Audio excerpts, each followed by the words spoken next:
Assalamualaikum warahmatullahi wabarakatuh. Halo teman-teman semua, perkenalkan saya Alivia Fitriana Nabila Kusdinar dengan NIM 2102950. Saya adalah salah satu mahasiswi tahun 2021 Prodi Teknik Logistik kelas B, Fakultas Pendidikan Kejuruan dan Teknik Universitas Pendidikan Indonesia atau biasa disebut UPI. Di sini saya akan menyampaikan beberapa jawaban atas pertanyaan yang diberikan oleh dosen pengampu mata kuliah PAI saya, yaitu Bapak Cucu Surahman, untuk memenuhi nilai ujian tengah semester saya, sekaligus untuk berbagi sedikit ilmu kepada teman-teman semua. Baik, sebelum memulainya, saya akan melafalkan surat Al-Fatihah terlebih dahulu. A'udzubillahi minasyaitonirrajim. Bismillahirrahmanirrahim.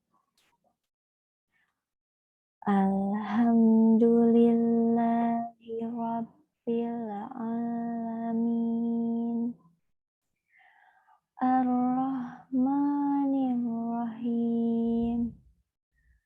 Maliki yaumiddin. Iyyaka na'budu wa iyyaka nasta'in. Ihdinas siratal mustaqim.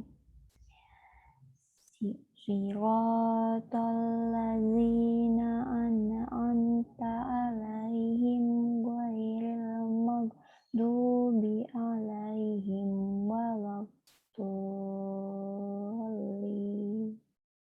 Selanjutnya saya akan menjawab pertanyaan yang pertama, yaitu jelaskan definisi agama secara bahasa dan istilah menurut para ulama. Menurut Kamus Besar Bahasa Indonesia adalah sistem yang mengatur tata keimanan atau kepercayaan dan peribadatan kepada Tuhan Yang Maha Kuasa, serta tata kaidah yang berhubungan dengan pergaulan manusia serta lingkungannya.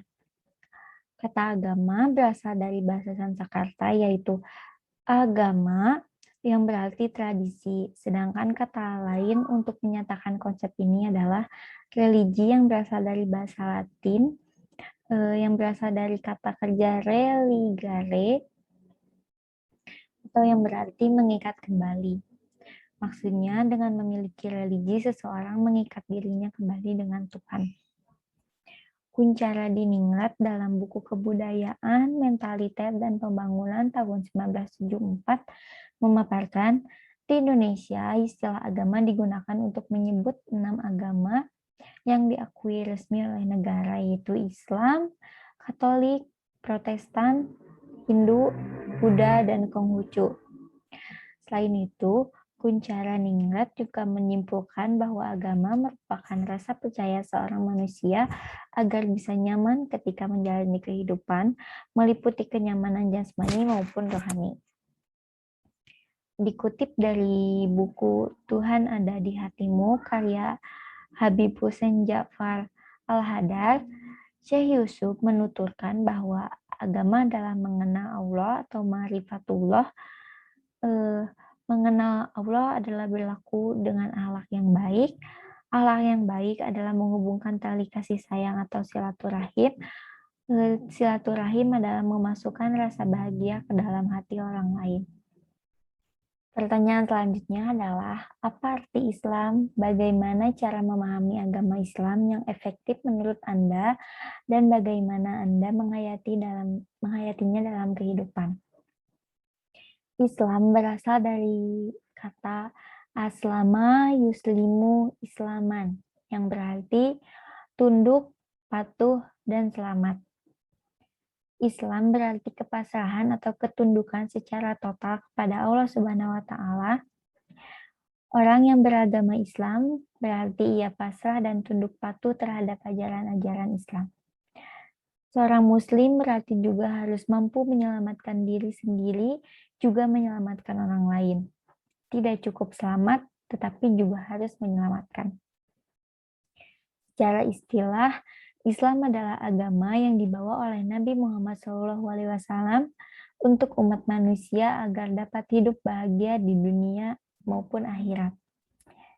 Islam datang ke bumi untuk membangun manusia dalam kedamaian dengan sikap kepasrahan total kepada Allah Subhanahu wa taala, sehingga seseorang yang beragama Islam akan mengutamakan kedamaian pada diri sendiri maupun pada orang lain.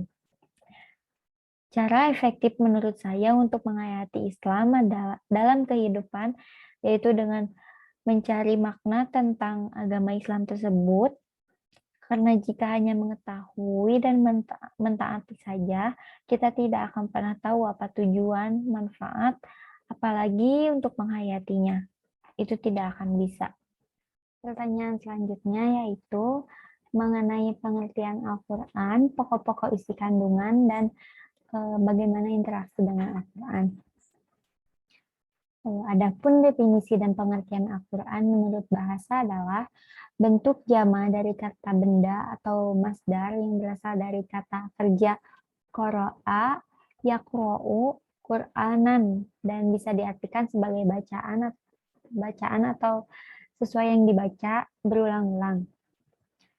Selanjutnya adalah menurut Muhammad Ali Asyabuni, Al-Quran merupakan firman Allah Subhanahu wa taala yang tidak ada saingannya. Diturunkan kepada Nabi Muhammad SAW sebagai penutup para nabi dan rasul dengan menggunakan malaikat Jibril yang ditulis pada mushaf-mushaf yang disampaikan kepada kita secara mutawatir. Mempelajari dan membaca Al-Quran merupakan ibadah, dan Al-Quran dimulai dari surah Al-Fatihah dan ditutup dengan surat An-Nas.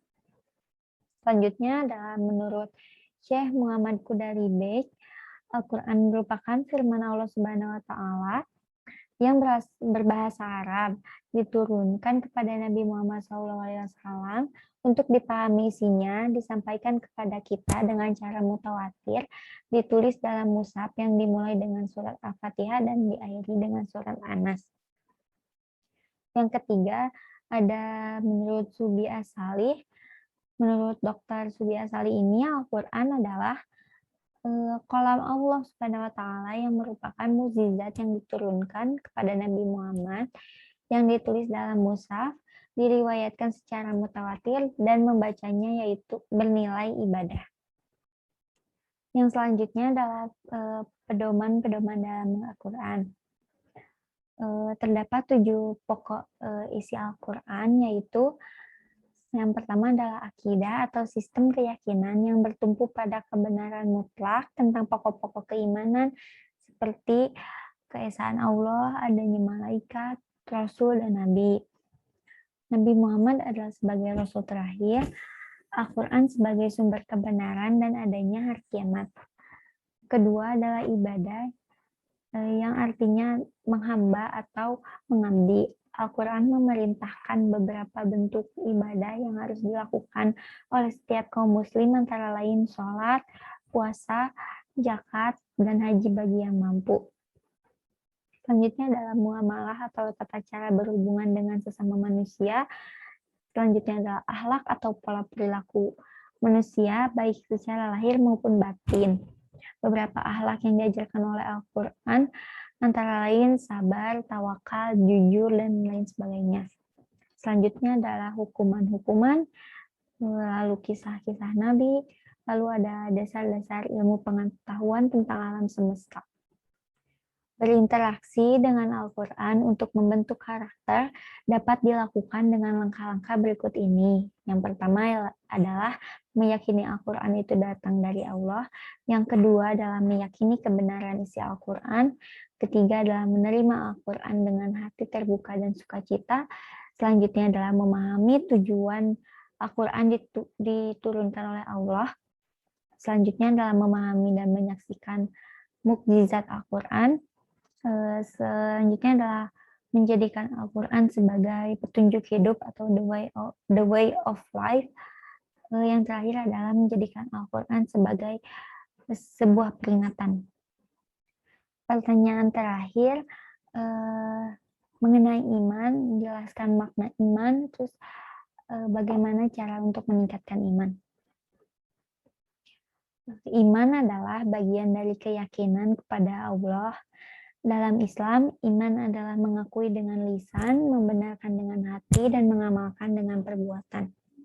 Secara etimologi, pengertian iman diambil dari kata kerja amana dan yukminu yang artinya adalah percaya atau membenarkan. Dalam Al-Quran surat At-Taubah ayat 62, disebutkan bahwa pengertian iman adalah membenarkan.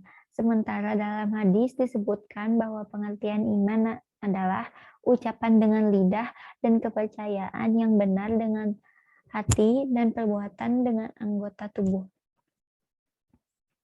Selanjutnya adalah pengertian iman menurut istilah adalah tambatan hati yang diucapkan dan dilakukan merupakan satu kesatuan. Iman memiliki prinsip dasar segala isi hati, ucapan, dan perbuatan yang dilakukan adalah dalam satu keyakinan. Maka orang yang beriman adalah orang yang di dalam hatinya, di setiap ucapannya, dan di segala tindakannya sama. Iman seseorang dapat bertambah jika senantiasa bersikap taat kepada segala perintah Allah ataupun berkurang karena melakukan perbuatan yang maksiat. Dalam diri seseorang, pengertian iman tersebut harus diwujudkan dalam rukun iman.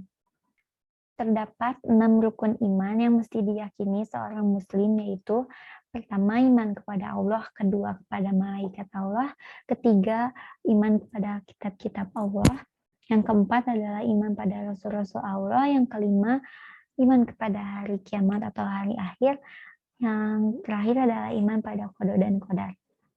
Untuk bisa meningkatkan iman dan takwa, ada berbagai cara dan jalan yang bisa dilakukan. Rukun iman, rukun Islam tentunya menjadi landasannya. Berikut beberapa cara untuk meningkatkan keimanan kita. Yang pertama adalah memperbaiki sholat. Selain sholat wajib, juga melaksanakan sholat sunnah seperti sholat taubat dan sholat tahajud. Selanjutnya adalah membaca, mendengar, serta memahami Al-Quran dan hadis.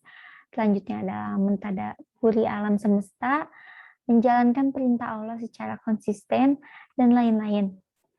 Kunci dari semua jalan meningkatkan iman dan takwa adalah menjalankan semuanya secara bertahap, konsisten, dan sungguh-sungguh. Niat yang lurus dan selalu berusaha untuk mencari lingkungan atau proses kondisi diri yang baik. Demikianlah beberapa hal yang bisa saya sampaikan. Sebelumnya saya memohon maaf yang sebesar-besarnya apabila di dalam penyampaian tadi mungkin ada kesalahan kata atau beberapa pernyataan yang menyinggung. Semoga video ini dapat memenuhi kriteria penilaian yang Bapak berikan pada ujian tengah semester kali ini. Sekian dari saya, ditutup dengan salam. Wassalamualaikum warahmatullahi wabarakatuh.